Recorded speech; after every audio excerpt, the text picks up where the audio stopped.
Ассаламу алейкум туғандар, мекендештер, Москвадағы бүркіттер.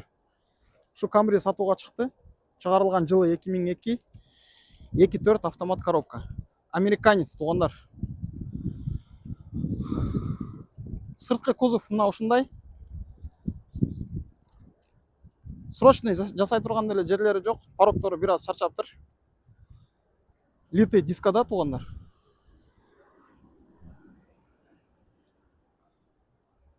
Өзі негізі бұл полностью крастетілген екен. Бірақ біраз нашарырақ крастет болған. Идеальный емес та крастетілген. Бірақ эми болот. Басына жараша туғандар. Мұның басы мындай өтө деле кымбат емес, арзан эле коебуз. Экрандан алыстабай көрүп тургула. Видеону көп деле узак тартпайбыз. Мына ушундай туғандар Камри. Төртөтең литый дискада. Баллондор жайкы, дөңгөлөктөрдүн абалы өтө деле жакшы эмес. Средний состоянияда. Туғандар, американец бұл. 2.4 автомат коробкада.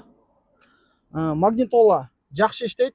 Туғандар, климат контроль болбойт буларда, мындай крутилка болот. Печкасы жақсы иштейт. Кондиционер билбейм. Круиз контроль бар. Ева ковриктери бар, көк светті. 4 стеклоподъемник. Так, ушундай болгон туғандар. Но эми водительский сиденье электрический.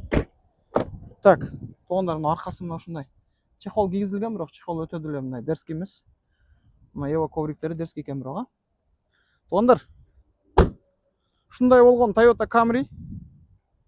Бунун басы 595 000 деп коебуз туғандар. Москвада эң арзан Camry болот.